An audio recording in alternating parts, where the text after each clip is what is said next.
Action. All right, Jared, welcome to the studio. How you doing today? I'm doing great, Ryan. It's great to be on your show. Finally, it's been too long. Last time I saw you was like March or April. It was March. Yeah, so we've been planning this for some time. Right. Yeah. And very thankful that you were able to come out to the shows that I was doing at the Los Globos and sponsor our event with your three spirit beverages. Yep, But absolutely. but I've always wanted to talk to you a little bit more because I feel like there's a huge trend going on in the United States these days about just people getting away from alcohol. And I think like the generation that's coming up now is drinking the least most alcohol of anyone in like previous generations. Oh, absolutely. I mean, I was doing a demonstration and a young man came up to me and said, "Oh, this is so cool. I'm in college and all my friends are talking about this stuff. I think there should be a section in the restaurant for people that drink alcohol." And I went, "What?" I was like, "You mean like a smoking and non-smoking section, but a drinking and non-drinking section?" He's like, "Yeah." He's like, "Those people just aren't present." And I went, "Whoa." I had this, like, epiphany, like, this is absolutely true. Even a smaller percentage of Generation Z is drinking alcohol. Yeah, and I think a lot of people who are my age, who are like in our 40s and stuff like that, we've been drinking for years, and we're just like, why? And now I think, like, as our metabolism slows down, as our body starts to react differently to alcohol intake, processing it in a less effective way, like I just feel like a lot of people my age too are starting to move away from alcohol. Yeah. Yeah. Yeah, absolutely, especially because the way that our bodies metabolize alcohol after 35 becomes more of a carcinogen and increases risk of cancer. So as this information starts to make its way through multiple platforms and avenues right now, people are becoming more and more conscious of that risk. Amazing, amazing. So, like, I kind of want to get into a little bit about you, and then Yeah. we can come back to the non-alcoholic stuff. So where are you from originally?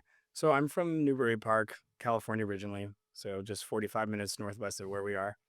Um, and um, and I grew up in 4-H program raising animals. We had some property. I loved acting, modeling, that kind of stuff. So I was actually working, since middle school. Oh, wow. And as soon as I turned 18, I moved to LA with 20 bucks in my pocket. That's awesome. My family was they didn't really know what to do with me, you know? I was a goth kid. I was into, like, rock bands and metal bands and stuff like that, and, it was a pretty Christian household, so as soon as I could leave, I wanted to get out into the big city and explore the world, and that's exactly what I did. I moved to LA at 18 years old, 20 bucks in my pocket, um, was going to school full time and working full time. And it was just tough, you Mhm. know? My parents didn't really agree with my lifestyle, so they didn't really support me financially, so between full-time school and full-time work, there wasn't much left over, and, uh, and so I dropped out of college and I started working in the mortgage business actually at, like, 20 years old. Oh, wow. Yeah. How big a draw is it? How big a draw is Los Angeles when you live just like an hour away from the city? Like how, like it's just like this big heaving metropolis that is just on the other side of the valley. It's frightening, but when you're a kid that's into frightening stuff and horror films, I mean, I guess it wasn't that frightening for me, Yeah. but it was scary Mm. in a way because, I didn't know anybody, and, it's just this big, huge place, but I definitely I wanted to go out and I wanted to party, even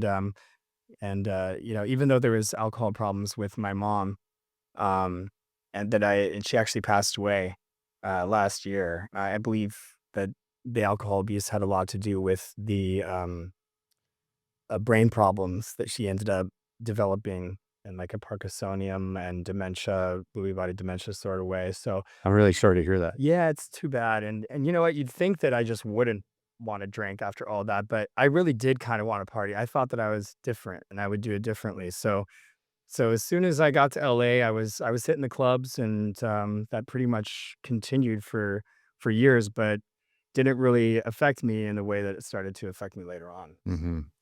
Wow. So 18, you just come to the big city with like 20 bucks in your pocket, and then it's like, I'm going to make a life. Yeah, yeah, and I did. I sold tuxedos in Beverly Hills. I was going to, film school sort of at Santa Monica College, Mhm. and, and then I jumped into the mortgage business, and it was in 2004. 2003 actually, and in those days, you could get $1 million loan for a home if you were in with anybody. It was completely deregulated. And I got promoted really quickly. I got promoted 6 times in a year, and I ended up becoming a senior account executive within a year. So, I went from making, like, almost no money Mhm. to, like, making more money than any guy my age should have making. And you rode it right up to the crash, 2008, and then Exactly. That's exactly what happened. yeah, Yeah, for sure. wild. So when did you decide to kind of dedicate your life to pursuing this kind of passion of yours, which is enjoying non-alcoholic beverages and really understanding how to make healthy non-alcoholic beverages that actually improve the health of your body? Well, what happened was is, like, after the crash, I met somebody, I moved to Canada, and, Oh, really? I'm from Canada. right? Why would you move to Canada? Everybody asked me that question, Ryan. I moved there for love. It was, 2008, and it was Prop 8 rallies, fighting for same-sex marriage rights and stuff like that, and we were like, "You know what? F it. If we can't do that here, we'll go back to Canada," where he lived, and, Mhm. we got married, and we were young, and we were stupid, and we partied a lot, and it ruined our marriage. Okay. And it was really he had the problem, unfortunately. I couldn't and I couldn't enable that, anymore. And, so I actually started, working with a beer company, a craft beer company that imported beer, from the States into Canada Mhm. at a time when the currency was at par. So, it was a very small window. Yeah. And, You're going back in a historical graph now. Yeah, it's like 2008, 2009, the US dollar and the Canadian dollar are 1 to 1. that's right. I moved there in 2009, and in 2010, we had the Winter Olympics. Yep. So that was huge economically In Vancouver, right? in Vancouver. Yeah. Yeah. We won more gold medals for that Olympics than any country had ever won. I think Canada won 24 gold medals. So it was the place to be. Yeah. And that kind of kickstarted all that. There's just like a lot of partying going on. And then I saw him slowly decline. And I was like, okay. And I was working for a craft beer import company, and I kinda just pivoted to some of the early days, NA drinks that they had available, just, mocktails really, and just sampling those at stores and events, for years and years and years until my mom got so sick that I had to move back 3 years ago to California to be present for Yeah. that process. Wow. That's not an easy process to have to go through. No, no, not at all, and especially to see somebody that yeah, to see somebody that you love, like, decline. Yeah. And just knowing that one of the root causes of her illness was something that's totally legal and totally normalized, Mhm. made me strive to try to find alternatives for people that need something, Mhm. you know, that need something to drink, and not just something to drink, but something that also elevates their mood, so that they do clearly have an alternative that they can lean on. Mhm. And so that's sort of, how I found, some of these, adaptogen drinks, that they sell at Erewhon, Bristol Farms, and started sampling for them and doing content for them and training retailer staff and restaurant staff with, brands like, Jay Shetty's Junie. Okay. I worked with that brand, Katy Perry's Dissoir, which is a adaptogen-rich non-alcoholic drink, and Emotional Utility Drink is another one, and that's a CPG canned product that's retailer focused, doesn't really have a big on-premise focus, and, one day, I was, at an Erewhon, and I saw this beautiful lady, she was, sampling 3 spirit drinks, and I said, "What is that? Is that wine?" And she said, "No, no, it's an alternative to alcohol, and it has powerful plant extracts in it," and I sampled it, and I loved it, and I was like, "This is something I've been looking for forever." I told her the story about my mom and said, "This is something I think if my mom had this, she wouldn't have gotten as bad as she got." And, she was like, "Yeah, well," I was like, I've been, doing demonstrations for 15 years, and, um, I would love to demo this product." And she said, "Actually, we're looking for people." Oh, And wow. that's how it started, Yeah. just over 2 years ago. So you just walked into a grocery store and they were sampling Three Spirits, and then you just kind of got hooked on this whole idea. So what was Three Spirit doing differently than all the other like celebrity branded Mhm. non-alcoholic drinks. The small can drinks. Yeah. Well, what they were doing is they were putting these, plant extracts into these bottles in a more potent way so that there's more of an immediate effect. Mhm. And I'm a huge fan of liquid vitamins anyway, because they bypass, the digestive process in a sense. They kind of, absorb into your bloodstream quicker, and so, you feel the effect faster, and, I could feel the difference when she sampled me, and I was like, "Wow." I was like, "I'm a fan." And so I guess if it's not a bad idea to hire a fan sometimes, someone who's really passionate about your product. So what I mean, what is the enhancement that you get from a non-alcoholic beverage? Like I know, like I guess when you have an alcoholic beverage, maybe it has a bit of sugar in it, and then you get a bit of a sugar high, and then also to over time you get alcohol into your blood system. It loosens you up, Right. inhibits you. Makes you see the world a little slower. Mhm. Um, but what do these non-alcoholic beverages give you that's missing? I guess from not having any alcohol in it. Well, what I found is that, I'm kind of an evangelist, when it comes to this. It's really something that people need to learn about and experience in real time. That's why I truly believe in the demonstration process. And what it is that there's adaptogens and nootropics, and adaptogens change the way your body feels, and nootropics change the way your brain works. In this case, all for the better, all in the up and up. And so we find that like there's three different reasons why people choose to drink. It's a mood that you're in. For example, you're in the mood for a pick me up. So like if you're talking about Livener here, or you're in the mood to kind of lower social anxiety, have some liquid courage. We'll talk about social over here. Or you're in the mood to relax and unwind. We'll talk about nightcap. So each of these have three different active ingredients. And the active ingredients in the first one, and many other non-alcoholic beverages as well. But for Three Spirit in particular, Livener has Schisandra berry, which is a berry that grows in eastern China and in parts of Siberia, and it's a Shinisis. So what it does is it kind of lowers inflammation in the brain, and it's really great brain food. So it creates a sense of clarity and presence. And then it has Gayusa, which is I don't know if you heard of Gayusa. No, no, this is all new to me. Okay, cool. Yeah. We're gonna go ahead and educate your viewers and have some fun with it. So this is really, really interesting. So Gayusa is uh, a form of green tea, and it's caffeinated. I thought all caffeine came from coffee beans, Okay. pretty much my whole life until until this. Well, I lived in China for 18 years, and I can tell you that a lot of tea has a high caffeine count on it Okay. too. So there's a ton of tea with massive amounts of caffeine in it. Okay. Yeah, Yeah. you got to be careful. Yeah, yeah, and Gayusa, is kind of like a slow release of caffeine, it kind of just has a lifespan like this. It doesn't really cause as many, jitters or, kind of like just, what do you call it? Heart palpitations, and, doesn't really affect sleep as much. So it's a great thing to add if you're gonna add caffeine to a non-alcoholic beverage is Gayusa, and then it also has Livener has, Panax ginseng. So the combination of those 3 work really nicely together to create an uplifted, sort of optimistic form of energy, which is a different experience than sort of the feeling of your heart rate going up. Mhm. And, it makes for a gorgeous paloma or palomar. It makes for a great spicy margarita. It has a lot of, impressions, that are great for cocktail menus. And again, because Three Spirit, puts enough of these ingredients in there, you really feel it immediately, and it's a great happy feeling. I mean, so these three here that you've brought here, the Livener, the Mhm. Nightcap, and Social, would you just drink those straight, or would you always mix them with something else?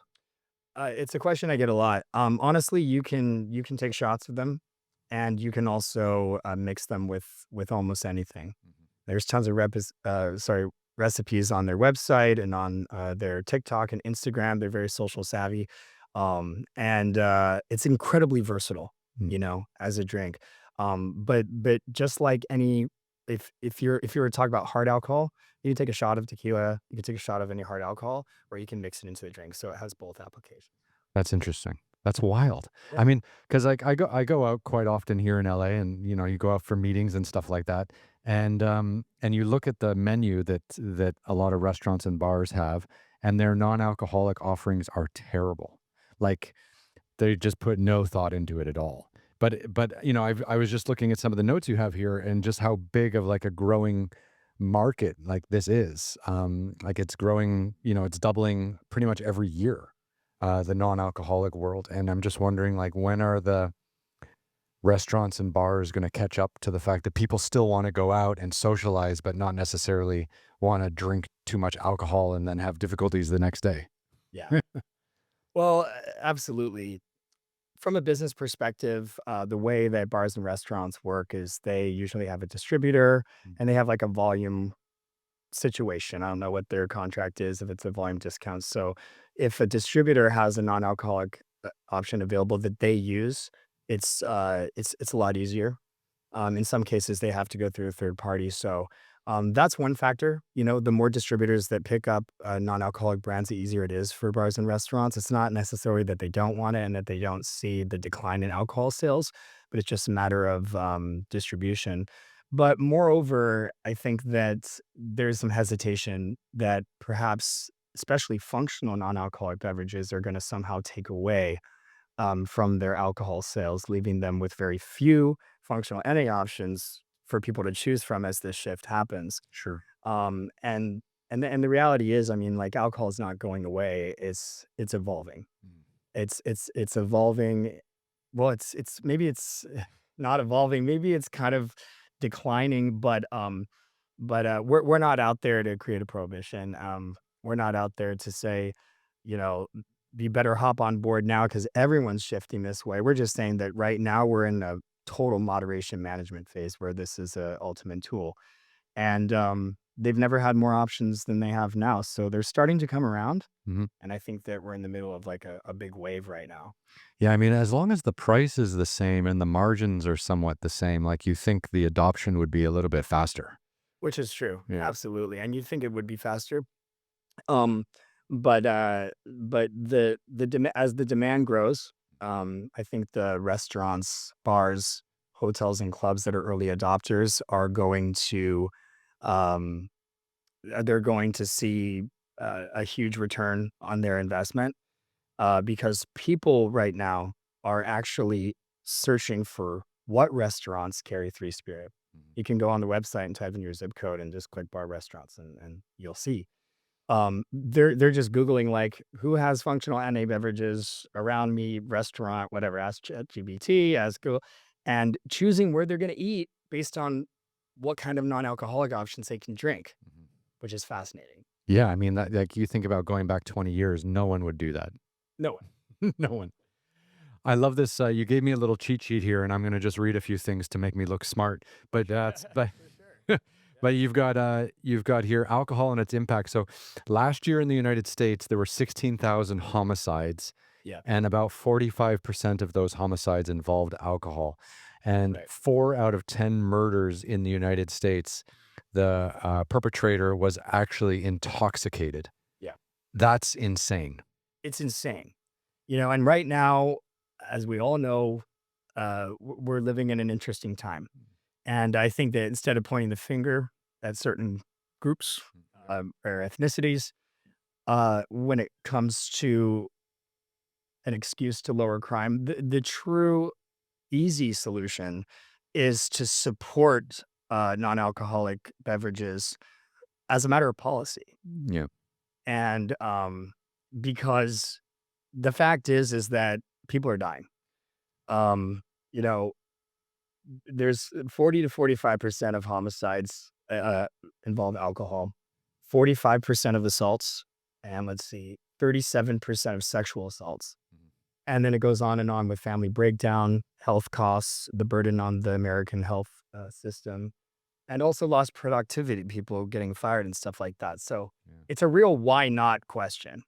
And I think that as a matter of policy, and I know this is like super bold, but since we brought it up, I think that in order for an on-premise to get a liquor license, that they should have to prove that they have at least 25% of their cocktail menu non-alcoholic options. Right. Yeah, To hopefully make it so that whenever someone does go in, they've got at least a choice.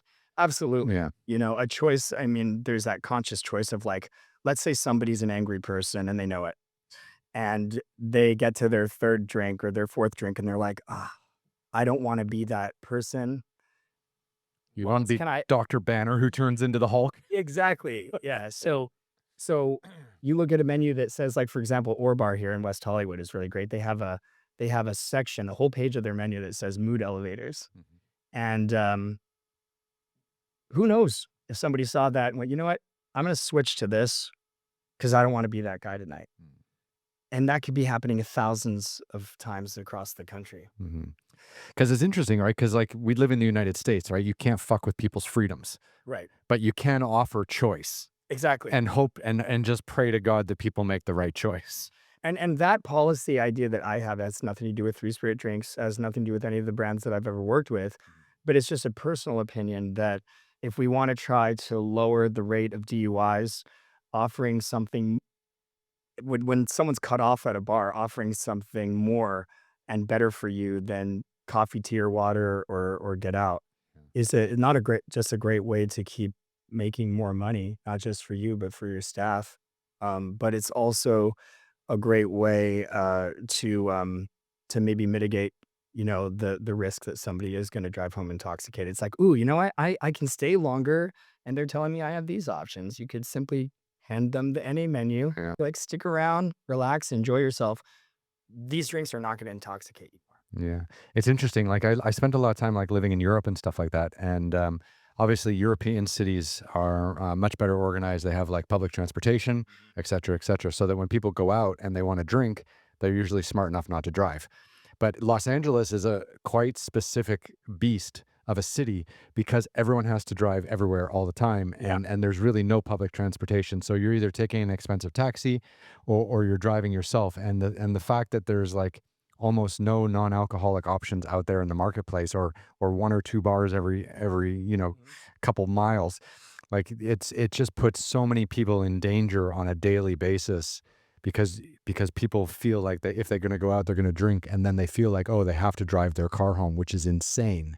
Yeah, absolutely, and there's a psychology around that too, Ryan. Like, I mean, Americans kinda have a bit of an all or nothing kind of personality. Really? I didn't notice. If I'm gonna go out, I'm going to drink. If I want, get drunk, that's the mission. There's several missions. But one of the things I've noticed in comparison to Europe is that Americans will say, all right, to get in the mood to go out, I'm gonna have some pre-drinks. And then at the club or at the bar, to get in the mood to maybe dance or to get the courage to ask someone for their phone number or whatever, I'm gonna have a few drinks. And then if they eat, after dinner, some more drinks. Mm. And in Europe, in Argentina, I'll be in Argentina actually, at the end of the year into early January. I find that people walk a good 10 to 15 minutes to a restaurant. They spend about 3 hours eating. They have maybe 2 or 3 glasses of wine in that period of time, and, they're eating, and then they walk for another 20 minutes and slowly digest everything and maybe take a nap, and then they'll go out later.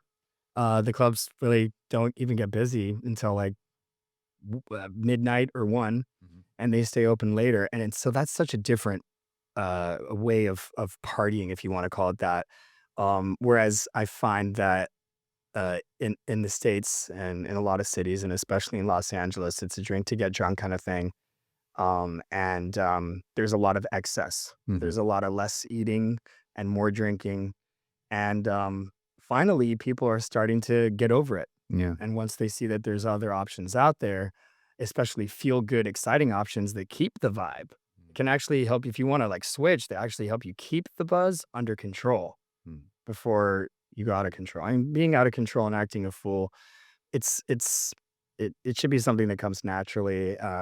Using alcohol to become something that you're not can work for a while, but eventually ends up getting out of control in a lot of cases. Yeah, it's funny, there's been obviously like with President Joe Biden leaving office and President Trump coming into office, there's been a lot of talk about Hunter Biden, and Hunter Biden is President Joe Biden's son, and he's had a long history of drug and alcohol abuse. And he started doing some interviews a couple months ago, and I've been So is watching. Mr. Hegseth, apparently. Right, exactly, yeah.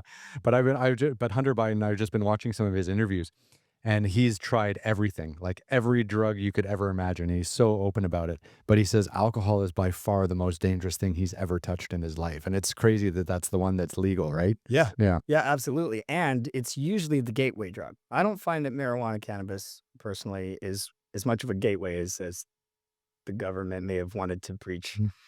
Mhm. But alcohol, I mean, we all know Yeah. most people that do cocaine don't start with it. Start with alcohol. Yeah. Um, most people that gonna do MDMA or maybe whatever, uppers and stuff like that, they start with alcohol. And alcohol doesn't agree with downers, but people do it anyway, which is so stupid. Because it's just downer on downers. And so, and I've just seen this. I've seen this and I've heard so many stories as I've met thousands of people doing hundreds of demonstrations. And, alcohol really doesn't agree with anybody or anything at some point. That's a great way to describe it. You're Yeah. going to get there. Everyone's going to hit a wall. Everybody. Yeah. Yeah, Huh. absolutely. That's wild. So, which one of these can we try right now? Well, I mean, I always like to start with lavender. Yeah. I always like to say this is like the pre-party. We'll put it in this format here, but the pre-party, the party, and the after party. Okay. Right? Get it all done here, or perhaps morning, day, and night, if you will. But starting with lavender, I love this drink so much. It's Three Spirits known as one of the best tasting non-alcoholic beverages out there. Okay. And it's not an easy process getting, plant extracts and mixed with juice to taste good, but they've nailed it. Mhm. And you'll notice right away the spice. Yeah. So right away, it looks like red wine. Yep. I think that's the best way to kind of describe it. And it almost smells like a wine. Like it's kind of like a fruity Yeah. red liquid. Yeah. Yeah. And that spice that you taste, I mean, it's got multiple purposes. First of all, if you go to like Casa Madera, which is one of our great restaurants here in Los Angeles, and you order a Vanilla Sky. Vanilla Sky is made with lavender and mammy fruit juice and vanilla and I think one other thing. Anyway, if you order that drink, I think it's like $18 a drink. It's a very high-end restaurant, very nice celebrity-centric restaurant. Anyhow, what's really nice and what my friends that are servers over there and my clients over there have said is that people like that because it has that spice that they can drink at the same pace as other people at the table that are drinking alcohol. Because you can't just shoot it back and Yeah, Yeah. it makes for more of a slow sipper. yeah. But also, these peppers that go into these drinks also help you to absorb the nutrients faster. So it's just healthy across every front. Exactly. Like same reason why like pepper and turmeric normally go well together as far as the absorption thing goes.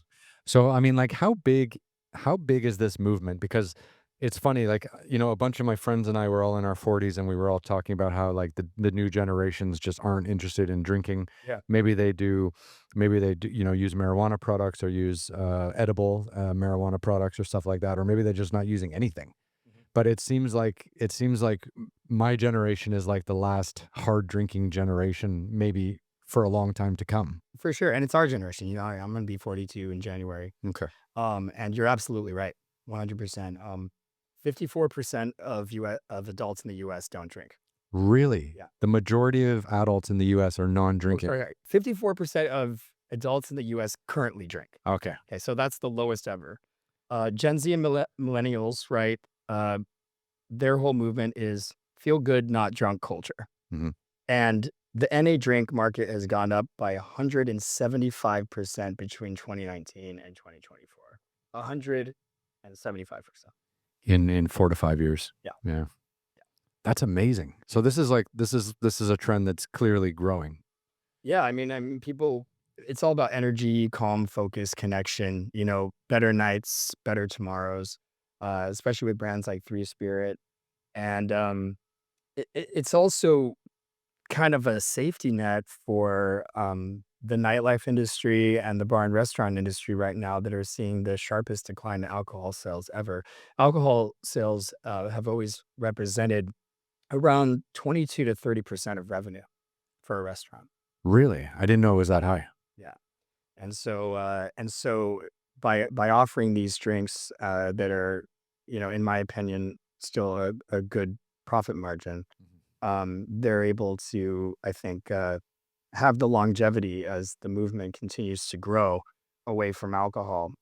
And one thing I was looking into, I was just looking for some stats for you. There's 1 million bartenders, waiters, and servers in the United States. And over I want to say, I think something like 400, we're seeing a lot of 800s, 886 restaurants closed for business in April of 2025 alone. Really? Yep. So that's a 7-year low. Because you think about it, right? Like if like 10 years ago, if you went to a restaurant and you didn't want to drink, you would just drink water. But water is kind of boring. Like you kind of want to have something with some flavor. You want to have something that's been like curated Yeah, for you. you'd have a soda water with with a splash of cranberry and a lime. I think was like probably the go-to mocktail that anybody could make for you. Yeah. If you wanted to have something, people want to fit in. People, want to have an option and not feel like they're the ones not drinking. Yeah. And so this is that option, pure and simple. But yeah, absolutely. The coffee, tea, water, and soda thing we always say. People are looking for more, and the next generation expects it, especially now that they're seeing it and they're seeing it in stores. They're like, okay, so when I'm old enough to go out and dance, which you still have to be 21 to do, um, this is something that I can have. And imagine like these kids are starting with drinks like Three Spirit. I'm talking about kids like 21 years old, but like they're starting with having these options available that we never had before. So what does it look like, in your opinion, like what does it look like to go from having like all these adaptogen drinks to alcohol instead of going from alcohol and trying to make a switch to these drinks for health purposes? I don't think they are going to switch to alcohol. Like I think like if you're 21 years old and you're already on non-alcoholic beverages and you found something that makes you feel good and doesn't make you feel terrible, why would you ever switch to alcohol later? Like I just feel like and again, like I think the restaurants that don't adapt and the restaurants that and the bars that don't adapt and have non-alcoholic options on their menu are gonna die out. Like you said, 54% of Americans, adult Americans don't or do drink. So Right. that means what? 46% don't. Exactly. That's huge. Yeah, I mean, Free Spirit Drinks, for example, is the fourth largest NA spirit brand in the natural expanded channel. Mhm. You know, and that's per Spins, and Spins is a wellness focus analytics company, and out of that group, Free Spirit Drinks is the number one Mhm. functional. And I think a big reason for that is where this company and some others have been able to hit hard is creating drinks that give you the liquid courage that you need to socialize and to meet people. People have to get out of their house to meet each other. They don't have to get out of their house to have food, order food. They can have that delivered. Mhm. Even if they meet online through an app, they still have to, usually they want to meet in a public place. So you're not just inviting a stranger over, Mhm. right? And so like with social over here, this one has damiana leaf extract in it. Damiana leaf extract is an aphrodisiac. It's lowers inhibitions, kind of makes you feel like just getting a little nutty. And it has cacao and it has lion's mane. Lion's mane for the brain, cacao and damiana are very heart opening. And after a few of those drinks, definitely try it. I'll leave you with this bottle. Thank you. A few 2-ounce drinks of that, you can make an espresso martini with it if you want. You can make like a impression of like a mule, with like some ginger beer with it is also really good. But once you have that feeling, you're like, that's great. Like I feel relaxed, but I kind of feel courageous. and I'm gonna put some music on. These drinks definitely are even more effective when you add friends, music, and lights. Yeah. So I see it really growing into the nightlife sector as well. But truly, that is a big reason for drinking is to get, like we want to get in the mood, you know? Liquid courage. Yeah. So because you can do that Mm. with these spirit lines, um, it's a huge breakthrough and it's creating a massive change. If you're just looking to relax and unwind, like Nightcap has ashwagandha, which lowers stress. It has, in fact, I thought I bought you maybe one of those. Anyway, I think the first time we met a few months ago, you gave me a Livener, and I think I drank that bottle and quite enjoyed it, and over time, but I haven't tried Nightcap or Social yet. yeah, people ask me like, is it great for creativity? Absolutely. Anything that reduces stress and stimulates you at the same time, in effect, is very similar to what people love about alcohol. Mhm. It just leaves out all the things that people don't like about alcohol, Sure. which is really impressive. So where do you see this market going in the next like 10 or 20 years? Like, you think it's going to grow exponentially? Like, do you think it's really going to catch on, or do you think like this new generation might be just quite unique, and maybe the next generation to come along will go back into drinking? Because the only reason I suggest that is like the biggest alcohol companies in the world, like Diageo, William Grant and Sons, Anheuser Busch, like all these people that make the cocktails and beer and stuff like that. Like, it doesn't seem like they're embracing non-alcohol at all. Or if they're doing it in such a small way that it doesn't even make a footprint. Well, they are. If these companies buy a brand, it's not going to be obvious when you look at it, unless you look it up and you see that it's now been acquired. But also, they are really embracing having big brands like White Claw, Heineken, Corona. Uh, Well, I've seen those Heineken Zeros. they're actually really good. Yeah. Um, and NA options under those brand names that everybody recognizes are so big now that when you walk into a Total Wine and More or a Bevmo, this section is so much bigger than it ever was before. Mhm. Even in the last year, it's twice the size. Yeah. That's the telltale sign, right? Is when you walk into an alcohol shop, where how big is the non-alcoholic beverage section? And especially the corner store liquor shops Right. are starting to pick up NA brands Hmm. because they have to meet the demand. But as far as whether or not alcohol is going to make a comeback in the same way that, the volume that it's at right now is never going to be the same. But I do think that the moderation tool here, um, you know, for example, here's the versatility with these drinks. You got people that are recovered or that are in a program. Um, they can have these. It's not really something that people tend to abuse, and I don't see how you could abuse it. Just If what, you if you consume too many plant extracts. yeah, if you're like, "Oh, I had too much social last night. I woke up feeling fantastic this morning, and I went to the gym for the first time in the morning." That's the thing, but the moderation aspect of it is, it kinda hits in 3 different ways, and I think people are discovering that right now.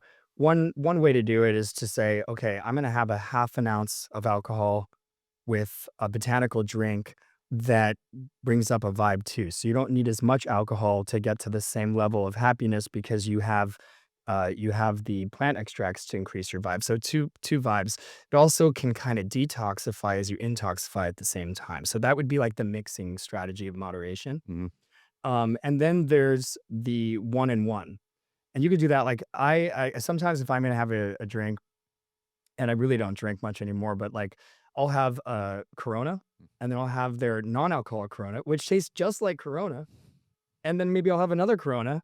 If I have a maximum of 3 of 4.5% Coronas over a period of 3 or 4 hours, I'm also having 3 non-alcoholic ones over that period of time. So that's still 6 beers, but only half of them are alcoholic. That's cutting your alcohol consumption down by 50%. Tell your doctor about that. They're gonna love it, right? Not like a Canadian beer, right? Like 7 or 8%, like back when you lived in Canada. Yeah, with 90% IBU hops, right? And then the other thing, that people are starting to do, and this is something that some of my family have started to do, is they choose a day to have, like, a three-spirit day or a kin day or a Hayo day. They have, like, an NA social hour, on certain days, and then they have their days where they drink as they normally would. Mm. Overall, in spectrum, alcohol in those 3 examples are being cut down by 50%. That lowers, the rate of, heart disease, alcohol, derived dementias and Parkinsonians, Yeah. and cancer, actually. So reducing alcohol consumption for health reasons and especially for behavioral reasons too, Mhm. is definitely gonna hold this market in place, and also hold alcohol in place too. Mhm. It's interesting, like, so as I get older, I've always been very active, like even from a young age and stuff like that. And I'm very interested in like tracking my biomarkers and stuff like that. I have like a little wearable device, and I'm always checking to see like how well I slept at night versus like what I ate the night before, like Yep. or the day before. And it's always interesting. So, if I eat a meal too late at night, then when I'm trying to sleep, I feel like I'm sleeping well, but actually my body's fighting to digest all the food all night. And actually, I don't get a really deep sleep. So, okay, so now I eat way later in the evening. Or, okay, so now if I go out and I have a few drinks with a friend, now I go to bed at, 11 or whatever, but my body's fighting that alcohol to process it all night and I don't get a deep sleep. You don't get your REM cycle. Exactly, it takes all that away, but now, like, if you have dinner much earlier and you don't drink alcohol, your body actually rests and recovers properly. Like, like, for people who don't have a wearable device or aren't trying to understand the data Yeah. on their own, like, the difference is night and day. Oh, yeah. Yeah. Oh, yeah, you realize that even more as you get older, Yeah. right? Totally. And, I feel like, there's gonna be a huge boom in, I think, as far as, like, the future of alcohol goes with happy hours as people start to experience this more and more, or at least realize what they're experiencing, what it is. A lot of people don't even know. Mhm. Like, "Oh, I didn't really sleep that well last night." But I had some drinks with some friends, I came home, I decided to make a pizza, and then I went straight to bed. Right. Yeah. But they don't know. The access to information, ChatGPT, and I wanna get into AI in a little bit Yeah. because it's been a good friend to me lately, but, um, the access to information is so exponential that it's no longer like, "Well, I heard," or, "You know what they say?" Who are they anyway? Is there some imaginary they people? You know what they say. I'm like, "Well, who are they?" Now that they have become actually credible information, like, I asked Siri and I got this. I asked ChatGPT, I named him Bob, and I said, "Hey, Bob," 'cause you can just talk to it, "What's a better way to get a restful night's sleep?" "Well, don't eat too late, don't drink alcohol too late," you know, whatever, and maybe exercise, and then go to bed perhaps, maybe an hour or 2 after. But so, yeah, the access to all this information has never been, more easy to attain, and I think that that is what's really uh, propelling, uh, this whole thing. Yeah. It's And no longer just rumor driven. yeah, yeah, rumor driven indeed. I mean, like, back in the day, I mean, like, we didn't even like, I started drinking before no, around the same time I had, like, I got my first laptop. So, Mhm. like, I started drinking around the same time as, like, the internet became popular, basically. So, like, checking something on the internet to see if it was healthy or not was not an option. Like, you could do email Yeah, and maybe exactly. check some news, and that was it. Like, understanding, your sleep rhythms or deep sleep or REM sleep or any of this stuff and how alcohol affects that or how eating too, like, that was never an option until just recently. Right, Yeah. and just think about the kids. I mean, if the kids have cell phones now, and however they might be limited, they can grab their phone at, gosh, I don't even know, maybe 10 or 11 years old and be like, "Hey, why are mommy and daddy fighting after they have wine?" And know that. Imagine what that means. Mhm. What does that mean for the future? Like, how come, this guy in college is a jerk and da da da da? What are the effects of alcohol? What are the behavioral changes that alcohol is responsible for? And so it's quite miraculous that people that know so much. I had no idea, um, when I was young. I just thought it was normal and what adults did, and I thought that they always behaved that way, and it was okay, and it should be acceptable. Yeah, and like a good night out was a drunk night out, and there was no other option. Like, that's the way Oh I yeah, grew up. Yeah. oh yeah. Bloody Marys in the morning to take Ch care of the hangover. chase the dog, yeah. Yeah. Nasty. So, I mean, how do you I mean, so right now you kinda work for Three Spirit, you're promoting their work as well, but you're also like you're also really trying to promote this whole industry. Like, where do you see yourself in this non-alcoholic world over the next like 5 to 10 years? I hope to be an expert. I hope to be somebody that people can turn to for Q&A in regards to this, especially as it continues to grow faster and faster. Um, I right now I just consider myself to be an evangelist and an activist. I work with another brand called Cleos. Cleos is actually an alcohol brand. Hmm. What are they And doing differently? what's different, so because when I work with experiential marketing, I like to work with companies that are disruptive and doing something different. And what Cleos does differently is, first of all, they're one of the only companies that is a Matiha spirit. So Matiha is actually a superfood, and it's an aromatic sap that's harvested from a tree called the skinos tree. Mhm. And the skinos tree is like sacred in it's Greek. I should say first it's Greek. It's very Greek, and it's not ouzo and it's not sambuca. It's a Matia spirit. And so Matia comes from this tree that will only grow on the southern part of the island of Chios. Wow. So pretty rare. So and sacred because the Greeks have tried to grow it elsewhere. Um and um and what it does is that it has antimicrobial, antibacterial, um, and antioxidant properties. And it's it actually in the form of even this alcohol, Cleos, it's a grain-based alcohol. It's infused with the essential oil of Mattia, of this aromatic sap that has all these health benefits. And the antibacterial component of it actually helps to kill H. lor, Hmm. which is a bad bacteria in the gut. And that bacteria is responsible for peptic ulcers, and peptic ulcers are responsible for acid reflux. Oh, wow. Interesting. So, whereas any other alcohol that I know of causes peptic ulcers and acid reflux, which eventually causes esophageal cancer and stomach cancer and colon cancer. Whereas any other alcohol that I've ever heard of causes this problem, Cleos is the only alcohol that would be better for you to mitigate uh, a problem like that.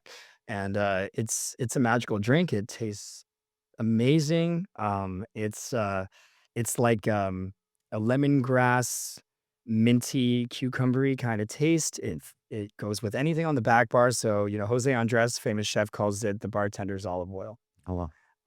And Have you ever had straight olive oil? Just as a little tangent here. Oh, actually, I do. I have this like this high grade olive oil, and I heard that I didn't hear. I did my homework, but if you take a spoonful of it a day, it's really good for you. Yeah. Because the big battle that we're facing here with when it comes to health and when it comes to delaying the early onset of diseases and stuff like that is inflammation. Battling inflammation. Inflammation Night and day.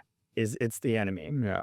And inflammation creates a mucus the body doesn't like and starts to fight against itself. Mhm. So, like when you get a cold and the mucus is there, that's the body reacting to inflammation, and that's where that comes from to try to insulate it from it. I just had to jump in because I was in Montenegro. I was in Montenegro You're at a everywhere. You're my favorite adventurer. I've become such a huge fan of yours since saw your first talk, Oh, thank you. and I'm like, how does this guy ride motorcycles through some of the world's most dangerous places? But you do. I try. You're in Montenegro. I was in Montenegro and I visited an olive oil farm, and I got to hang out with the owner, the son, the second generation, the son who now runs it, and we were just taking shots of olive oil, and he was teaching me how to tell like good olive oil from bad olive oil, and apparently if it really burns like all the way down, you've got a good olive oil on your hands. So I love the fact that like people can actually use that for a health benefit. Yeah, I mean, like I think that my dad would say, like a dad, if you're watching, um, I don't know about all that stuff that those people are saying, and some say it works and doesn't work, and I don't know if it's really true or whatever. And really, just now that we know, and now that even Western medicine is starting to adopt some, you go to the doctor these days, and I mean, if this wasn't the case when we were younger, but you go to the doctor these days, and they give you like pages of information about about supplements that you can take to help the medication work better, Mhm. and also to help with the illness itself. And I never thought I would see that kind of embrace. We're still a long, long way away from that because the pharmaceutical companies, if they can't find a way to monetize it, it really doesn't make the cut into the general population. Mhm. But when you look at the percentage of health food stores that are, the amount of health food stores that are opening up every day, the growth of Sprouts, the growth of Erewhon, who just opened 3 stores in the last year. Including one just down here on Beverly. That's right. Yeah, yeah. Yeah. And the Manhattan Beach one and the one that's coming up in Glendale. Um, Bristol Farms just opening up a new one in Hollywood. These stores have been around for many, many years, the 2 or 3 stores. Mm. And it just in the last 5 years has been massive growth. Fresh Time Market throughout the Midwest, Fresh Markets, all of these markets, Three Spirits in as well. Um, they are growing so much now that now Walmart is starting to implement store by store a natural living department, Wow, that's a huge leap forward. right? Yeah. And I see it personally. I started with Junie and Jay Shetty's drink at Erewhon, and I was just selling them like crazy and making content for them and stuff. And then they blew up so fast. Next thing you know, my stepmom called me. She's like, "Oh, we got that Junie drink that you always bring up to the lake at Target." And I'm like, "Target? At Target. Wow!" Mm. Yeah. It had only been like a year and a half. That's amazing. That's when I think you're gonna see, like, the real change in behaviors is when this stuff is maybe available more to the masses and less to the people who are already health conscious, but, like, at some stage, there's gonna have to be outreach and education in a Target and in a Walmart that teaches people, what is healthy and what isn't healthy. Yeah. Yeah. And I just love that, I have a specific stat I was gonna look at for you in regards to Oh, yeah, see you it right find that. here. You find that. Yeah, in regards to how so if non-alcoholic options could trim the national alcohol use down by even 0.8%, research predicts roughly zero point 0.5 to 0.6% fewer homicides, which is around 800 lives saved. So we went over that, right? Mm. And also for for sexual violence, for robbery, about 800 people a year. So imagine all of those people uh, that would be alive or better off Mhm. just because this exists right now at a level of 0.8%, if we could get to that number. And based on all these numbers, we're going to get there. Yeah. But when are we going to start talking about this more in the media? I'm glad that you're doing it. Trying. I'm interested. Yeah. Yeah. And I think that other media outlets that see this, that might see this, are gonna be like, "Okay, this needs to be a national conversation." I think that politicians are gonna make this part of their platform and to say, "This is the sane, um, conscious, appropriate, neighborly way to try to lower crime, and alcohol-related illness in this country." It has a double impact both, in the healthcare system as far as lowering the burden of healthcare costs in relation to alcohol, which are astronomical and causes insurance premiums to be higher. I mean, you could actually see insurance premiums go down Mhm. if there wasn't as much expense in relation to alcohol illness. But yeah, the illness thing and also the crime thing, it should be something that your local representative and your state senators should be talking about because there's no downside to saving lives and to preventing people from getting sick by offering them an option that's not just non-alcoholic, but it's really fun and Mm. gives you courage and confidence that makes you feel like dancing sometimes and makes you feel like getting chatty or whatever. So I think that these to go back to what you were saying earlier about like where is this going as far as these beverages that are available?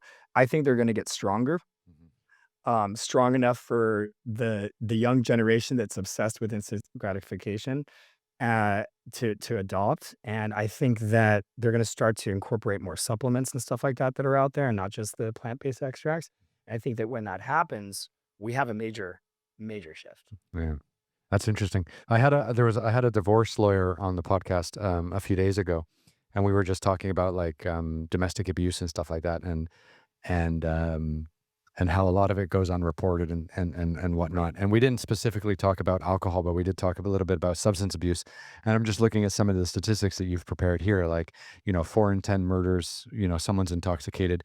45% of 16,000 homicides, alcohol is involved. I'm just wondering, like, how many instances of domestic abuse are there where alcohol is involved? And then the more scary statistic, how many instances of domestic abuse happen when alcohol is involved that don't go reported because people are like too afraid. And it's just like if there was, if you could somehow introduce a non-alcoholic beverage into the household where you do have a problem with Right. with one of the spouses or one of the partners, drinking, and then they can somehow adopt their lifestyle around that. Like, you think about how much of a game changer that would be if you're already living in a high risk environment. It's a total game changer. I mean, in Japan, they did an experiment. I wrote down. Those guys like to drink, by the way. Yeah. So Can I have more of this? yeah, yeah. So Japan RTC offered free NA drinks as an experiment, and it lowered alcohol use for that period of time by 11.5 grams a day. So that better mood, better hydration, better sleep, better mental clarity thing really caught on. Mhm. But what it also told me is that, look, people want to have fun, dude. People want to have a drink in their hand. And when they're given something that feels good, that feels exciting, some people compare some of these newer NA drinks. There's one called Bon Buzz that has 5-HTP in it. There's one that's called the Pathfinder that's a lot tastes a lot like a Jägermeister, that has wormwood in it. Mhm. Um, and especially like Three Spirit. They're like, how would you explain the feeling that you get?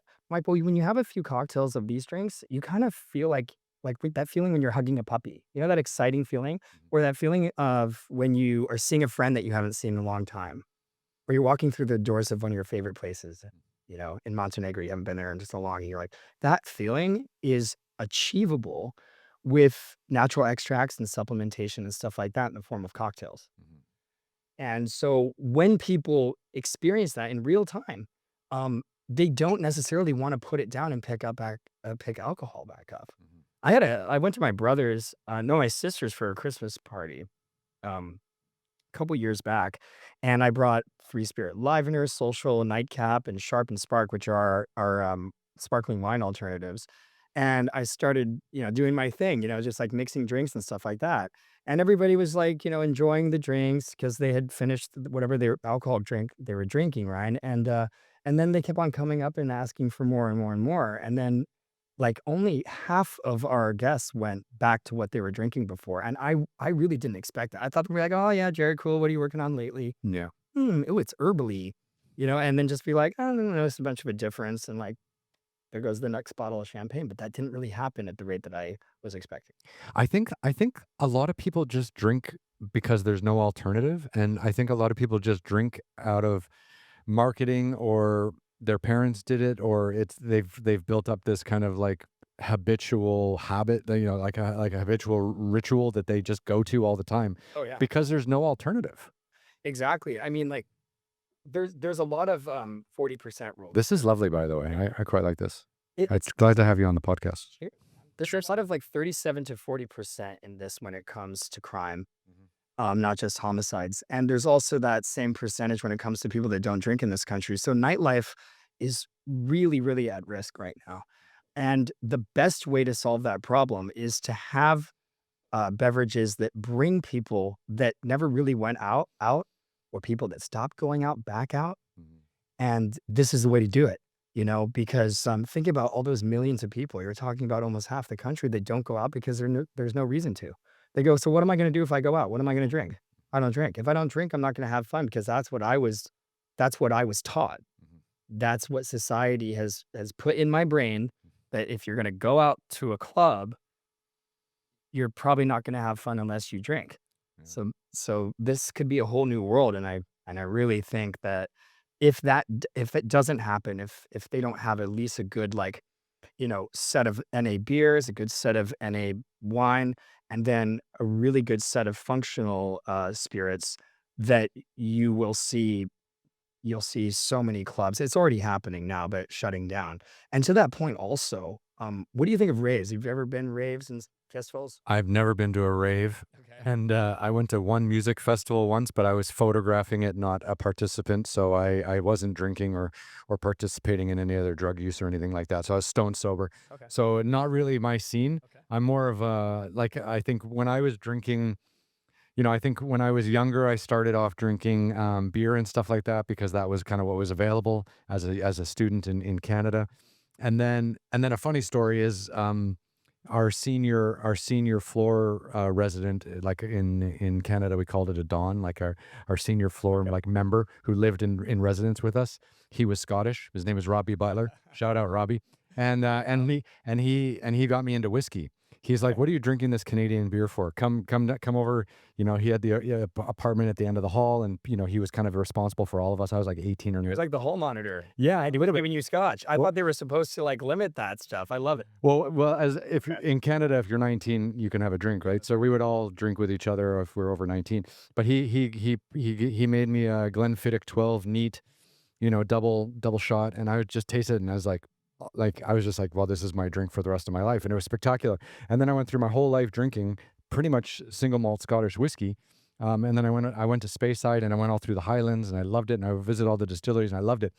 And then I got these wearables, and then I started realizing, like, okay, I really want to be all about sleep. Like, you know how some people, you either live to sleep or you sleep to live. Well, Right. I'm one of these people who lives to sleep. So I exercise and eat and drink, fluids all day long so that I can maximize and have like the deepest, best possible sleep I can have.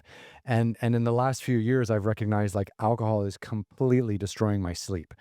So I started having to make adjustments, and I started trying to have to find non-alcoholic beverages and things like that, or just stop drinking altogether because it was affecting my sleep so Or much. choose your day drinking day, You right? might say drink, yeah, if you're done drinking by Probably isn't noon. when you're climbing around mountains, as a matter of fact, right? Yeah.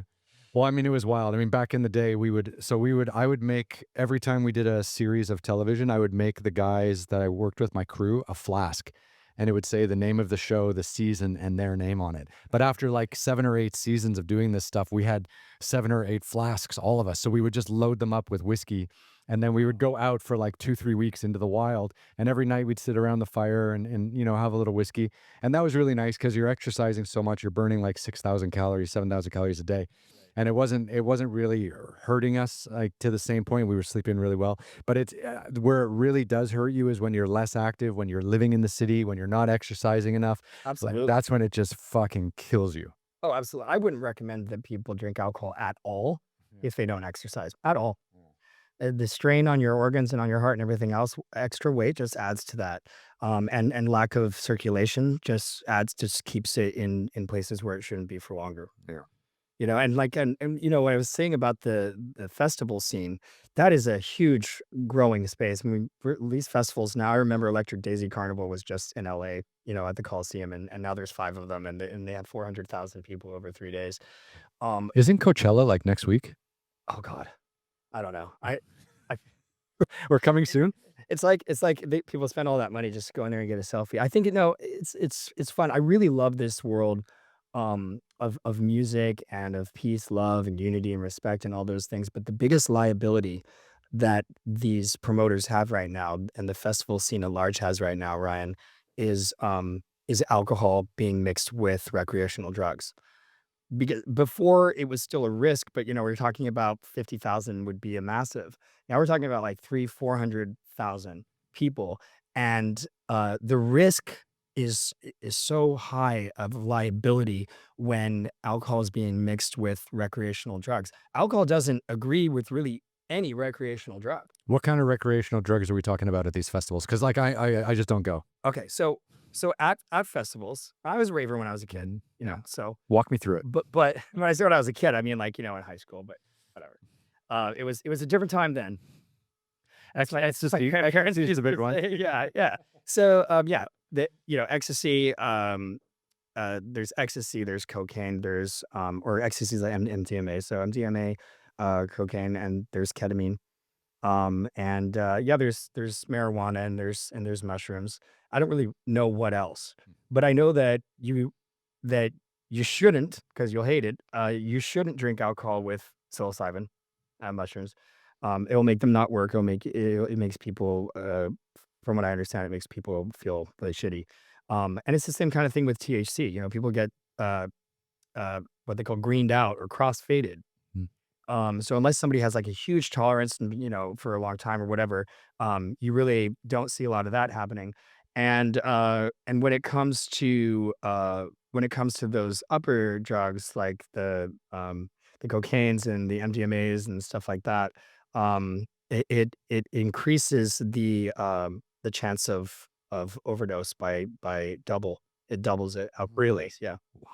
And and also with ketamine, which has become really popular, and GHB, those are two things. It is at 100% no. Mm-hmm.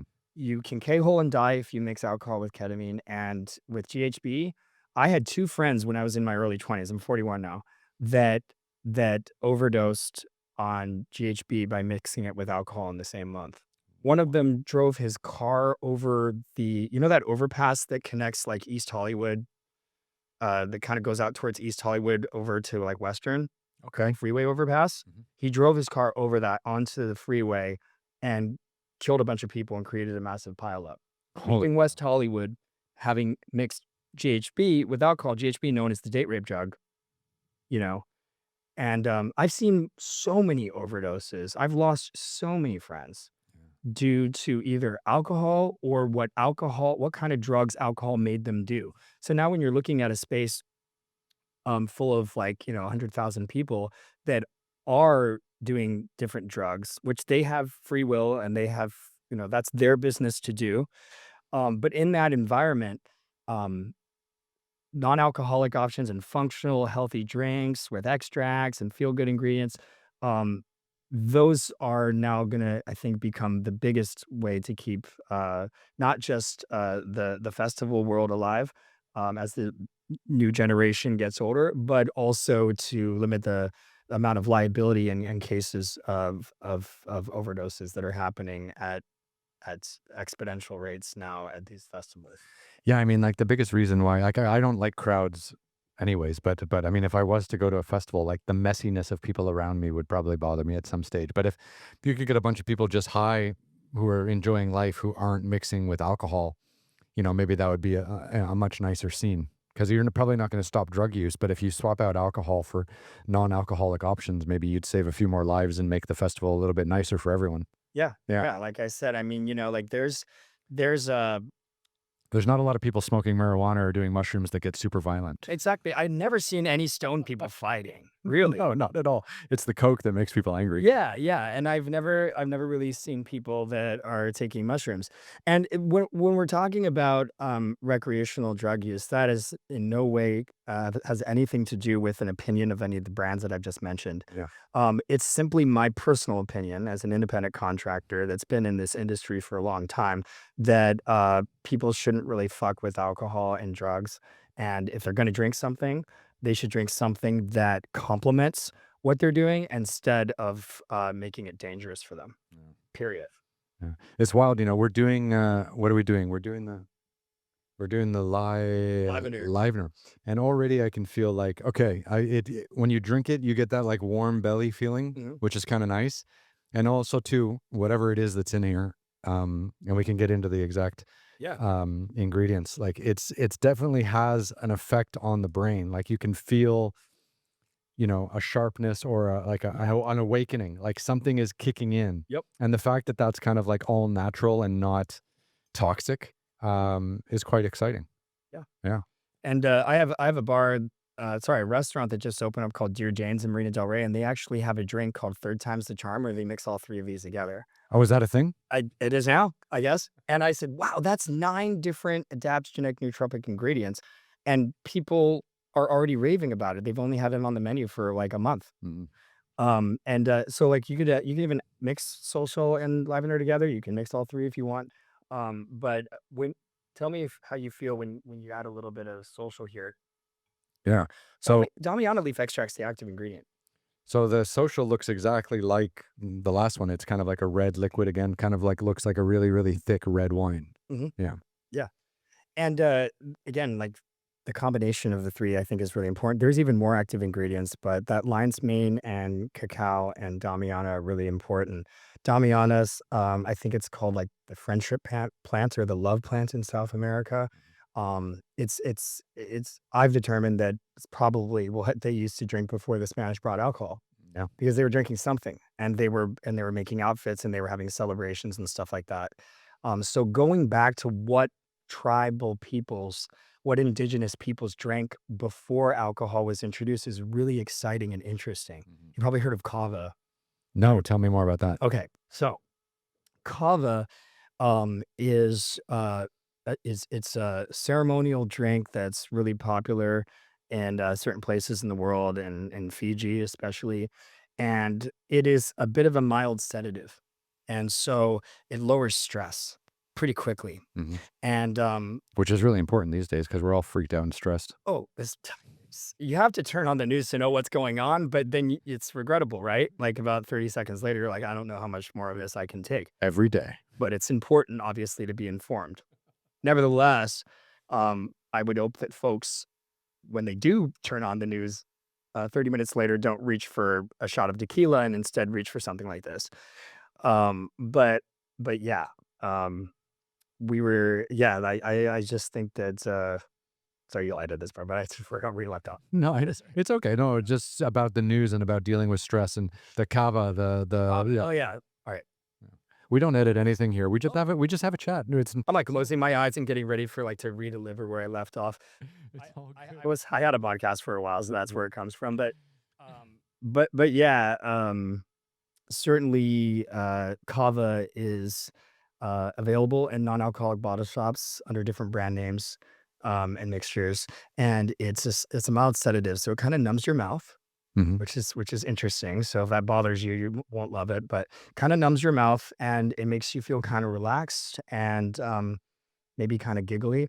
I'm really excited to see these drinks, get more, involved in ingredients that make people laugh, because that's another thing that I think people love about alcohol and don't wanna let go of. I certainly love to laugh, and alcohol does that for a lot of people, and I think that's great, but also psilocybin could do that too in a healthier way, so I don't know, but I just think that now people are really, focusing on finding out not only what's available as alternatives to alcohol when it comes to having a good time and laughing or whatever, or being, more intimate or having better libido. They're definitely starting to embrace what's out there, and the people are finding the brands, Mm. which in marketing, usually it's the brand that's 100% of the time looking for new customer acquisition. And Just pushing that down everyone's yeah. throat, yeah. So we're seeing, these early adopter brands and these early adopter bars and restaurants, clubs and hotels are being found by people that have access to this information and really want to maybe not just change your life, uh, but improve in their life and do better at work. You know, it's like they say about AI right now. AI won't replace humans, but humans with AI will replace humans without AI. And um, I think that people with a functional beverage lifestyle will succeed beyond people that have an alcoholic lifestyle by comparison, now that we're in that phase of our history. Yeah, that's interesting. Like it's like people, people who exercise versus people who don't exercise. Like you Exactly. can see a difference, right? People who and maybe yeah, people who don't drink versus people who drink. I mean, it's interesting. Like 54% of adult Americans still drink, 46% don't. When that switches, and all of a sudden the majority of of American adults no longer drink alcohol, that'll be huge. I think like that'll just that number will just continue to grow. The people who don't drink alcohol. So, yeah, in 10 years from now, don't you want to be the guy that owns the huge nightclub that has, like, an impressive bar of adaptogen drinks where you can mix and match and you can choose the feeling that you want? Yeah. Almost all the way down, I think they'll have it so that it's almost all the way down to, like, a drink called Get Her Number, you know, or a drink called, Laugh It Up. Dance all night. Dance all night. Yeah, Yeah. specifically down to, like, exactly, and even if your mood changes to, like, going home, where's my wrap up drink? This one made me feel like dancing and acting a fool. Now I want to go back to the bar and order something that's gonna help me to wind down. Mhm. And then always getting home safely. And also, people can have more fun. I know I do when I don't have the anxiety around driving, Mm. whether or not to drive, or I don't have the anxiety around whether or not I'm gonna get up early or make it to work. Whereas, years ago, after a while, I'd be sitting there going, "Oh God, guys, I gotta get up early in the morning." Mm. No, no, no, no, no. Just stay up for a little bit longer. You're fine. All you need is 6, 7 hours of sleep. No, you really should have like an hour or two, to unwind at home and turn your screens off and all that. And so it's really important. I think we're gonna see like earlier day parties involving these kinds of drinks. And I think it's just gonna get bigger and bigger and stronger and stronger. But I hope in my heart that on-premise owners, adopt these drinks early on, and they're there to meet the demand and to meet the moment, as this wave crashes to earth. So who owns these non-alcoholic, like, do you know much about the business behind it? Because I'm always interested about the business behind stuff. Oh, yeah, Like absolutely. who's like, obviously these are like individual people with their own stories that are just starting these companies. So I mean, like, Yeah. do you have to do you have to have a background in botany or chemistry to like figure out what plant extracts to use? Like how do you even get started if you wanted to like start a non-alcoholic beverage company? Well, yeah, not necessarily, should you have to be a botanist or be a certified plant scientist. I think there You would just have to have a friend like you. perhaps, yeah, perhaps. I've been doing research, heavy, heavy research, for the last 3 years, and I've been using all the tools at my disposal. You when it comes to formulation, you wanna make sure that you get it right because it's just not cost effective, to have to go through a formulation process and test groups forever. Mhm. The brand, wants to get liquid into the bottle in a safe and sustainable way that's not gonna make people sick, that's not gonna be discouraging, that's not gonna be too sweet, that's not gonna be too bitter, all that stuff. So working with a plant scientist, a botanist, a mixologist is important. What happened with Three Spirit, they started around 2018. Mita Gourmet, who's a fabulous CEO, in New York, got together with some, people, one of which is a marketing genius, extraordinaire, Tatiana Mercer, and Dash Lilly, who is the plant guru. Dash Lilly is amazing, and in London. So we had the New York side and the London side working together, and Dash created, with the help of plant scientists and herbalists and and mixologists and bartenders and stuff like that, a massive group of these people, the delicious drink that you see today. And in that formulation and with some rebranding, which always tends to happen, um, they I think were slowed a little bit down by the pandemic, but it also gave them more time to really refine their recipe and, just make all the improvements that they possibly could. And, this shift really kinda started to happen when it comes to NA drinks in the UK, actually. Would they need it? Holy shit. Like the UK people are like the biggest binge drinkers in the world. Yeah. Yeah. And I think that there's some popularity around having, um, non-alcoholic options on the menus there in the UK, especially as a way of saying, "Here, this is something that you can drink and you still don't have to go, you can still hang out," Mhm. because the pub culture, it's like, you hang out there, like, all day. That's your entire social life is going to the pub after work. Yeah, Yeah. yeah, which I love, and I want that to always be there. And, so anyway, onto the marketplace, they were selling online. They worked their way into retail stores and grew really fast throughout retail channels. That must have been really hard getting into the retail stores and the channels and stuff like Yeah, that. I mean, especially with natural products, when it comes to natural food stores, health food stores, and stuff like that, there's a lot of guidelines. And Uh, they're they're different depending on the store. Mm. So Whole Foods could have a different set of rules than perhaps, Erewhon does or than Bristol Farms does or Lazy Acres or even Total Wine. So, once you have kinda like a one size fits all approach that kinda works with most retailers as far as your formula goes, you can expand as rapidly as rapidly as the, market demands as far as consumers go.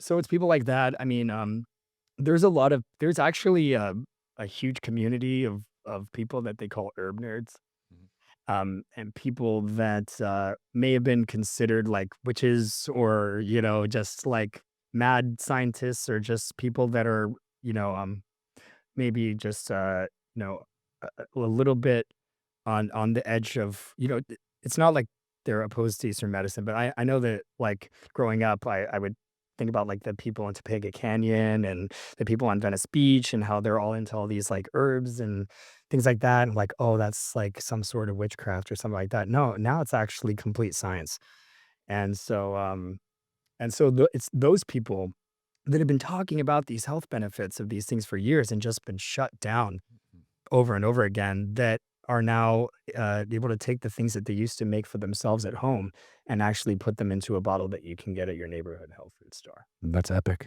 There's those people that have already had an affinity for it, but there's also people that see the opportunity within the marketplace and want to be a part of something that's not just profitable but also puts people first. Yeah. Imagine that, hey, a company that actually wants to put people first. It's hard to imagine. Yeah, it really is. Yeah. Let's keep our customers happy and healthy. Imagine that.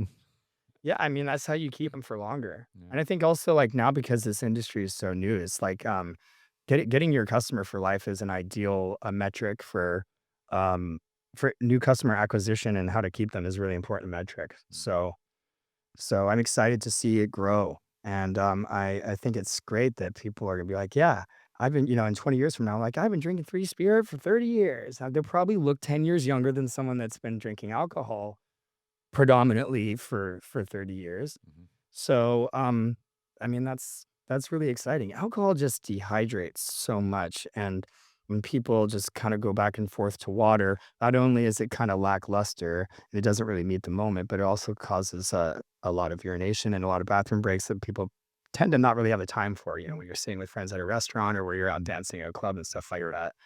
So a slower sipper than guzzling water in between drinks is not just better for hydration, but it's also an easier way to continue to have a good time. And like you said with the color of the drinks, when you have a beautiful cocktail, most people don't know the difference. So that feeling of like, you know, oh God, what if I hold a can of Coca-Cola or Pepsi? People are gonna come up and be like, "Oh, you're not drinking? Yeah, no, not tonight. Why? Do you have a problem? Is everything okay?" People fear that conversation and literally don't go out because they're afraid of that conversation. Yeah, that like social stigma. Yeah. Yeah. But now, I mean, if you've got something that's kind of red and liquidy in your glass, people probably won't even ask questions. And if you even tell them, yeah, I'm drinking Three Spirit or whatever your non alcoholic brand might be, they probably won't even know the difference. Yeah, exactly. Conversation avoided. Conversation avoided. And you can be the designated driver. Yeah. Yeah. Negative connotation avoided. Yeah, I think that people wanna have a drink in their hand. I think when it comes to moderating alcohol use with these tools, um, it's just a lot easier to do that 50-50 thing, that 1 and 1 or NAs every other day or actually mixing the 2 together, but at a lower level, and that's the low to no category, is the, idea of having less alcohol, but the same amount of fun. And the category growth right now for low alcohol to no alcohol beverages is, I think, around something like 10 billion, and it's supposed to double Mhm. by 2036. Wow. And the low to no category is specifically, so they're including these new beers that are 2.5%, these new wines that are 6% instead of 12, is growing by 36% within the next year, Wow. by 2026, 36%. So everyone's just waking up to the fact that like less alcohol is better. So now they're just trying to choose Yeah. how they deliver that to their body. Whether they're gonna do, one on, one off, or whether they're just gonna try to find a drink with much lower alcohol or just go zero alcohol. Yeah. Yeah.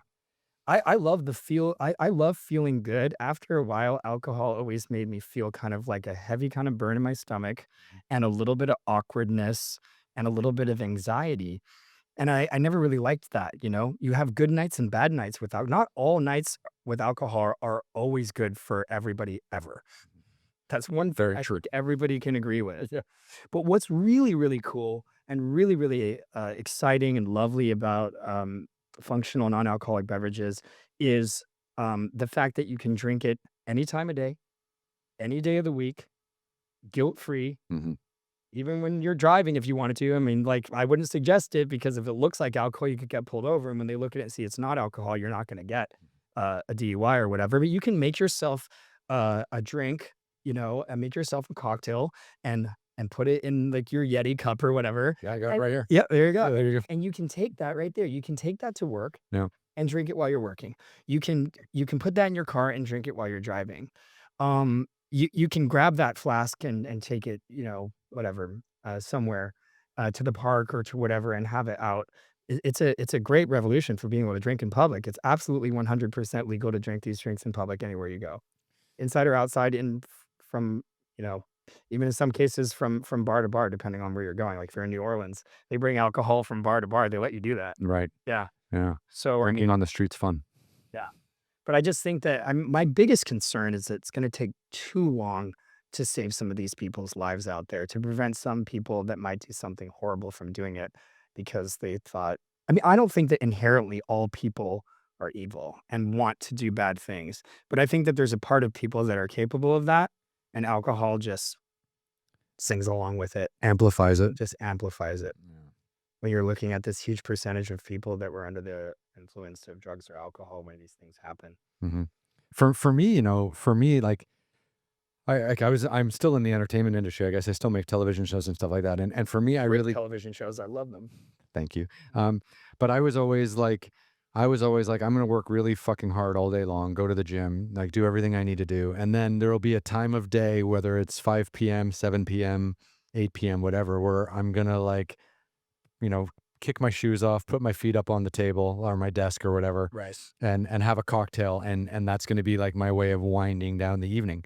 But one turns into two, turns into four. Like it's really hard to stop sometimes. Especially And if you like making phone calls, you know? I used to, like, call up family and be like, "Hey, I just wanted to say that I love you and I miss you, and I'm just grateful for that you were a great dad and you always used to take me on trips," and he'd be like, "Oh, Jared, have you had too many nightcaps?" And this was years ago. Now, like, if I have this nightcap, which has ashwagandha, it has valerian, it has, melon hops, it has lemon balm extract, all with anti-anxiety properties and relaxation. I have this now to unwind and less phone calls like that, mm, but more meaningful ones when I do it. that's helpful. Yeah. Yeah. And if you wanna have a great time, uh, you want it to be memorable. You don't want it to be one of those things where you kinda can't really it's a little spotty or you don't remember at all. And, so people now are like, "You know what? I'm tired of blackouts." And the kids that are turning, 18, 19, 21 every day all over the country right now, blackouts are not cool anymore. They're just not cool anymore. They should have never been In cool. my day, I know they should have never, but in my day, it was like Yeah. everybody wanted to see how drunk they could get their friends and who was gonna black out or throw up first. It was gonna happen. Nice little competition. Yeah. And there's like a lot of evil things that people want to do to those that are intoxicated. They want to get them intoxicated so they can do things. And it's really frightening, I've got a 19-year-old niece. She's going to school in Kansas City right now. There's a bit of a party culture at that school. I mean, not Every really at every the school, school. every school. It's not really that school per se, actually. This is more medicine focused, the school she's going to, but just in the local schools and where, the kids all kind of hang out in the same area. And there's just like a lot of drinking. But for a girl, it's scary, you know? Yeah. And It's a real safety issue. yeah, Yeah.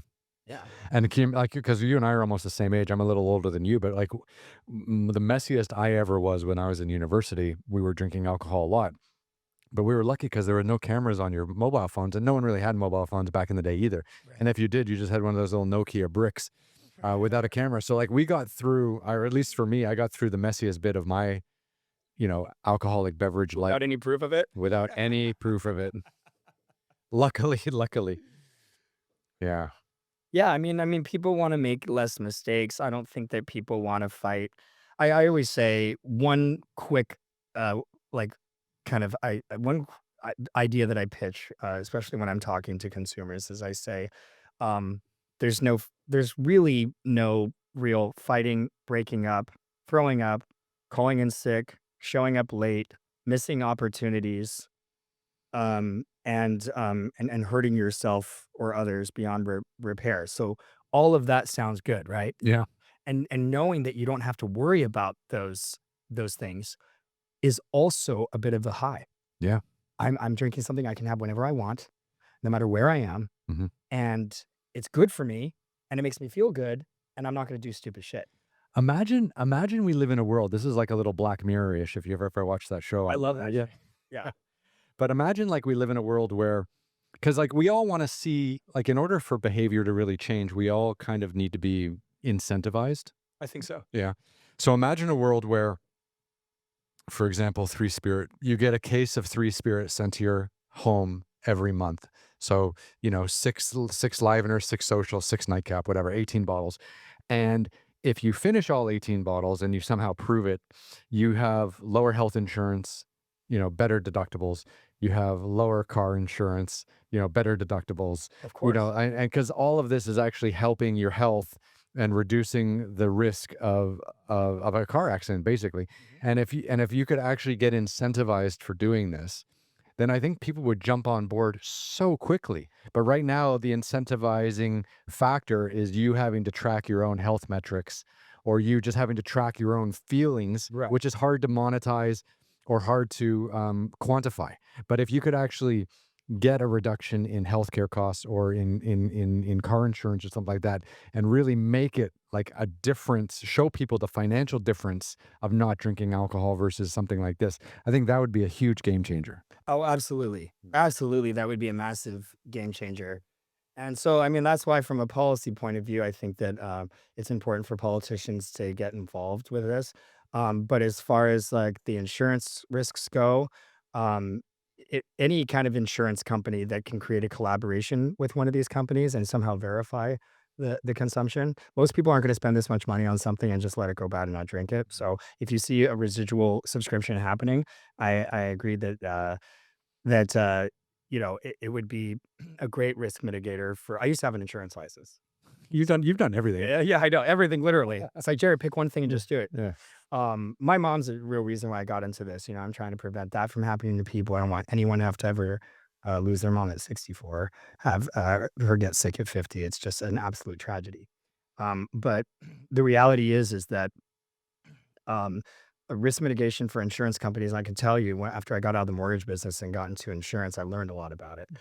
And they would love that. So that's definitely a great synergistic plan that you have right there. And also, like, if you want Three Spirit drinks, for example, and you're in a part of the country where there's not like a retailer that sells it or a bar and restaurant that sells it, if you can't put in your zip code to the website, I think it's threespiritdrinks.com .us or something like that. You can just Google it, but you put in your zip code, it will tell you what's available. But if you're not in one of those places, you can just order it, Mhm. and if you can save 15%. You get 15% off if you put in code Jared, just my name, Mm. JARED, and you get 15% off. So that should help with shipping and stuff like that. And I can get it straight to your door. You don't even have to leave the house for it, Mhm. and then you could already start experimenting with it. I think that my biggest advice and suggestion for people that truly want to experience the epiphany part is to order order a bunch of Three Spirit or your favorite non-alcoholic drink or whatever you like the reviews of to your house, or grab it from the store, invite friends over, turn on some lights if you have them, definitely turn on music, like candles, whatever, create a mood, and let the spirit come alive, Mhm. and have those conversations, "Do you remember when you did this?" Or, "Do you remember when we went there?" And this wa da da those kind of conversations that normally alcohol's the wingman of creating, happen with these kind of drinks, and then that is the epiphany, and that's where the shift is, and anybody in the country can order it to their home online. Yeah. It is. It's that trip down memory lane that alcohol brings you on every time, isn't it? Definitely. Yeah. I remember when I was young. I mean, it's always fun to talk about these stories around alcohol, We're still young. We're still young. but yeah, and I mean, I still drink on occasion. It's just that now that my body's so healthy, and I also take a lot of supplements. I take some supplements that are on the cutting edge right now, of science, and the healthier and healthier I get, even as I'm getting older, the more toxic alcohol feels when I do drink it, Yeah. which is really, really interesting. But yeah, again, I just think that incorporate what's really to kind of go back to your question about like what's really gonna accelerate this this market is gonna be when people are out there like dancing and having fun in clubs with it, and also having house parties with it. You know, also, like, if you are a drinker and you have a full bar at your house and your friends like to come over because they know that you have a full bar, if you want to offer something to people that don't drink, having something like a true functional non-alcoholic spirit on your bar is so memorable to those people. This is something for people that are Muslim and can't drink for religious reasons. This is something for people that are Mormon and can't drink for religious reasons. This is something for people that are in AA and their sponsor says, "Hey, look, maybe you've been, sober for enough years that this isn't gonna somehow make you go, oh, ick, I might as well just drink alcohol. Okay, no longer sober,' Mm. or whatever." But for people that are in recovery as well, um, for all of these groups that just never thought of going out because they thought it's not a place for someone like me, Mhm. for them to be able to go out and have something that they can drink without it being a problem religiously or whatever, people that have health issues and that they can drink, Mhm. they will because like you said earlier, if there's nothing for you, you're not gonna leave the house. Why? Yeah. I mean, I used to live in Dubai and I traveled all through like Saudi Arabia and Oman and all these places. Oh yeah. And it's funny, like, because in the UAE where Dubai is and then Oman, which is next door, like alcohol is legal. But the local people really don't touch it too much, or at least they don't do it openly. They do it behind closed doors. But in Saudi Arabia, for example, it's completely illegal.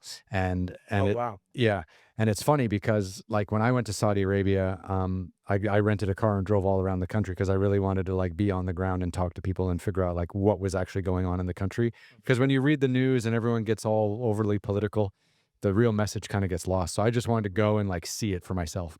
And it's funny because there's no alcohol available there. Yeah. And so when you go out at night or you go to a restaurant or something like that, sometimes they would have like non-alcoholic wines or non-alcoholic champagnes, but they were terrible. Oh really? But then it's like the other options are like Coca-Cola, water, or a various kind of tea. Like there was just no creativity or ingenuity in any of it. But these kinds of drinks, I think, would do Oh, massive. that's the next frontier for sure. Yeah. That's the next frontier, and, I mean, they already have, like, great nightlife from international visitors, but I've also heard that there's, like, more clubs than there are people, just like there's more penthouses and condos and stuff than there are people to fill them up, so, I mean, that would be a great thing for the investments that have been made in places like, Qatar and Abu Dhabi and, Saudi Arabia and Dubai, Yeah. you It'd know? be interesting. Yeah. And also another thing that's really cool to talk about is, further to people that are on medications and stuff, I do a lot of seniors days where I go and do demonstrations at the stores when they get 10% off. And especially if we're already on sale, if a brand I'm working with is on sale and they get an additional 10% off, it makes trying this more affordable for seniors. And they get so happy because a lot of them have had to quit drinking, which they used to love to do for health reasons. And Because of mixing like yeah. medications. Yeah. And the same thing about the festival part, as far as mixing alcohol with with medications, if you wanna call it that, is bad, but and also for people. So, if someone's pregnant or breastfeeding, I say ask your doctor. Mhm.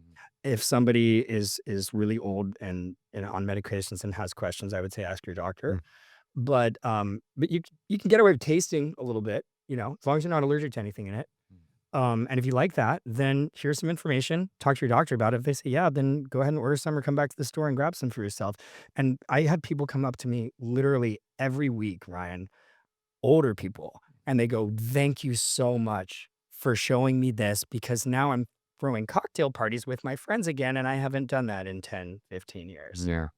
Something to kind of liven up the lifestyle a little bit. Yeah, Yeah. exactly. Life's too short and life only gets shorter as we get older. Guarantee. So you just gave me one of the nightcaps, right? What do I got here? So this is nightcap. It's flavored with vanilla orchid extract and maple syrup, and it has that ashwagandha that lowers stress and anxiety. It has lemon balm extract in there as well. It has white willow bark in Mhm. it, and it has that ashwagandha valerian and melon hops, or I think some sort of hops. So hops actually relax you. So non-alcoholic beer you can have as much of it as you want to, and it doesn't get you drunk, but it does relax you because of the hops. Mhm. So hops are really important. And I love nightcap because I mean, look, it's the best tasting in the world as far as I'm concerned. It is it is heavily regarded as one of the best tasting, and it's 98 points rated. Mhm. Is so nightcap is our best seller when it comes to three spirit, and it makes for a great old fashioned. It's on so you'll notice like on the nose, especially on yours because I kind of mixed mine a little bit. Mhm. You're getting that kind of maple, vanilla, woody kinda taste. It does. It has a totally different mix than the rest of them, and this one is kind of like an orangey kinda looking drink, not so much like a red winey. Exactly. Yeah. Yeah. Cheers, buddy. Yeah, cheers. Good to have you back on. I love it, and also, um, the amenity for hotel groups is really great Yeah. because you can offer it as, like, a sleep amenity. So, for if you're in, like, suite class, because this is a high-end beverage, this is a luxury brand. If you're in, Virgin Cruises and in the suite class and they have a nightcap, I think that would be great as like, a little bonus that you get, kinda like have a have a restful night's sleep with like, maybe like a little, mask for your face, and like a bottle of nightcap and some mixers, maybe some additional ingredients, for it. Or what about Like on an bitters. airline? On an Yeah. airline, We're right? Nightcap's already on a British Airways upper class right now. Okay. Sorry, I keep saying British Airways upper class. British Airways first class, Mhm. you can get nightcap Yeah. right now. And also on Virgin Airways upper class. Okay. So, those big, like, A380s that have, like, the actual bar Yeah. on the upper floor? You can go to that bar and you can order a nightcap, old fashioned. That's great because it's quite nice to have a drink that tastes like something and still have it be healthy, not to hydrate you, right? Because being on an airplane, like Exactly. you're breathing recycled air. So the last thing you want to do is have a bunch of alcoholic beverages that's going to hydrate you.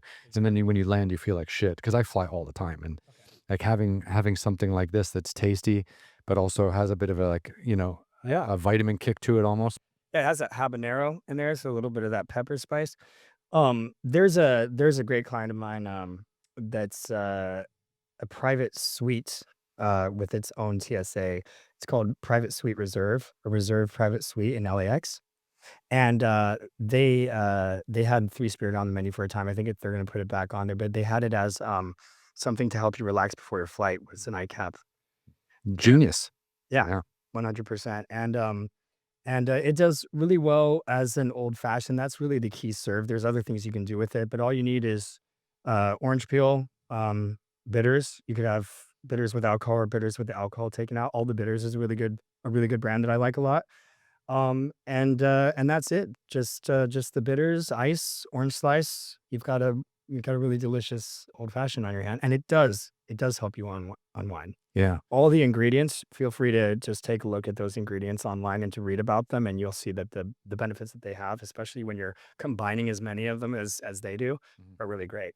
Yeah. I think for me, like that's always been such a big thing, and that's probably. Oh, Oh, sorry. no worries. Is that your phone? Yes. Um, it's funny, but, like, that's as I got older and I stopped partying and I stopped going out all the time, Yeah. I kind of transitioned into, like, an evening drinker as a way of, like, winding down my day, but obviously finding a healthier alternative to that with Yeah. the kind of vitamins and the roots and ashwagandha and stuff like that, that'll actually help my nervous system calm down and relax and prepare for sleep is brilliant. Yeah, I mean, in the 16.9-ounce bottle, market right now, most of the customers are those people that wanna have something to unwind at night that's not alcoholic, especially because of the proximity to the sleeping pattern. Yeah, that's interesting. Yeah. That's wild. Yeah.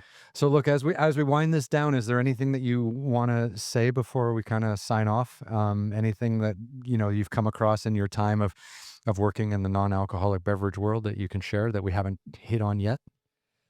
Uh, well, yeah, I mean, I'd like to say that I see that there's a lot more, women entrepreneurs and women company owners.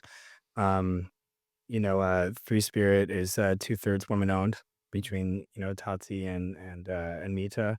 Kleos is one Greek woman from Boston.